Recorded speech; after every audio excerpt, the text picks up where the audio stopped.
The exorcist. ఇది ఇప్పటి వరకు వచ్చిన భయానకరమైన మూవీస్లో ఒకటి. మీకు తెలుసా ఈ మూవీ ఒక రియల్ లైఫ్ ఇన్సిడెంట్ మీద చిత్రీకరించారని? ఈరోజు మనం యాక్చువల్గా జరిగిన రియల్ ఇన్సిడెంట్ గురించి మాట్లాడదాం. ది ఎగ్జార్సిస్ట్ మూవీ అనేది కొన్ని పురాతన డాక్యుమెంటరీలు మరియు ఒక ప్రీస్ట్ మాటల ఆధారంగా తీసిన మూవీ. ఇంకా స్టోరీలోకి వెళ్తే, రోలాండ్ అనే అబ్బాయి తన ఫ్యామిలీతో కలిసి మేరీల్యాండ్లో ఉండేవాడు. ఒకరోజు వాళ్ళ ఇంటికి తన రిలేటివ్ అయిన ఆంటీ మిలే వచ్చింది. తను తనతో పాటు ఒక ఔజా బోర్డును తీసుకువచ్చింది. ఔజా బోర్డ్ అనేది దుష్టశక్తులతో మాట్లాడడానికి ఉపయోగించే ఒక యంత్రం లాంటిది. ఇది ఒక గేమ్ లాగే ఉంటుంది. ఆంటీ రోలాండ్తో కలిసి గంటల సేపు ఆ ఔజా బోర్డ్తో ఆడేది. అప్పుడు ఎవరికీ ఏమీ అవ్వలేదు. బట్ కొన్ని రోజుల తర్వాత ఆంటీ మిల్లే అనుమానకరమైన స్థితిలో చనిపోయి కనిపించింది. తర్వాత రోజు నుంచి రోలాండ్ ఇంట్లో విచిత్రమైన సంఘటనలు జరగడం మొదలయ్యాయి. రాత్రిపూట నీళ్ళ శబ్దం రావడం, ఎవరో అటు ఇటు పరిగెత్తుతున్నట్టు అనిపించడం మొదలైంది. వాళ్ళ ఇంట్లో జీసస్ ఫొటోస్ ఆటోమేటిక్గా కదలడం మొదలయ్యాయి, ఎవరో వాటిని కిందకు పడేసి ప్రయత్నం చేస్తున్నట్టు.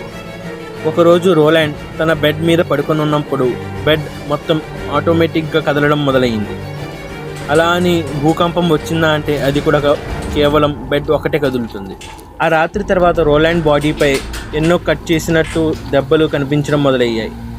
డాక్టర్కి చూపిస్తే అబ్బాయి బాగానే ఉన్నాడు, తనకు తానే కట్ చేసుకుని ఉంటాడు అన్నారు. ఇంత జరిగాక కూడా ఆ ఫ్యామిలీ మెంబర్స్ ఆ ఔజా బోర్డ్ని బయటకు తీసి చనిపోయిన ఆ ఆంటీ మిలేతో కాంటాక్ట్ అవ్వడానికి ట్రై చేశారు. ఏమైనా క్లూ దొరుకుతుంది అనుకున్నారు, కానీ ప్రయోజనం లేకపోయింది. రోలాండ్ పరిస్థితి మరింత విషమంగా మారింది. ఇన్ని జరిగాక చివరికి రేమండ్ బిషప్ అనే ఒక క్రిస్టియన్ ప్రీస్ట్ని పిలిచారు. రేమండ్ మరియు విలియం ఇద్దరు ప్రీస్ట్ కలిసి ఎక్సార్సిజం మొదలుపెట్టారు. అంటే దెయ్యాన్ని తరమడానికి జరిగే ప్రాసెస్ అన్నమాట. ఎక్సార్సిజం ప్రాసెస్ మధ్యలో రోలాండ్ చాలా గట్టిగా అరిచేవాడు. ఈ వాయిస్కి చుట్టుపక్కల ఉన్న వాళ్ళు భయపడుతున్నారని తనను ఒక హాస్పిటల్కి షిఫ్ట్ చేశారు. అక్కడే ఎక్సార్సిజం చేద్దామని ఫిక్స్ అయ్యారు. ఈ ఎక్సార్సిజం ప్రాసెస్ స్టార్ట్ చేయడానికి ముందు ఒక నోట్స్ రాయడం మొదలుపెట్టారు. జరిగే ఎవ్రీ ప్రాసెస్ అండ్ ఇన్సిడెంట్ని అందులో నోట్ చేయడం మొదలుపెట్టారు. వాల్తేర్ చెప్పేది ఏమిటంటే, ప్రాసెస్ మధ్యలో రోలాండ్ అందరినీ పొచ్చి బూతులు తిట్టేవాడని, ఒక్కసారిగా గాలిలోకి తేలిపోయేవాడని, ఇంకా ప్రీస్ట్ మీద మూత్రం పోసేవాడని చెప్పుకొచ్చారు. ఒకసారి అయితే తాడు విప్పుకొని వచ్చి వాల్తేర్ మీద అటాక్ చేశాడని చెప్పారు.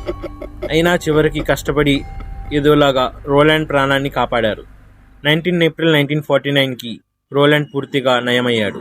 ఈ డాక్యుమెంటరీ మొత్తాన్ని ద ఎగ్జార్సిస్ట్ మూవీ కింద తీశారు. మీకు ఎప్పుడైనా ఔజా బోర్డ్ దొరికితే ఇలాంటి ఆటలు ఆడడానికి మీరు ప్రయత్నిస్తారు. ఇలాంటి వీడియోస్ కోసం మా ఛానల్ని సబ్స్క్రైబ్ చేసుకోండి.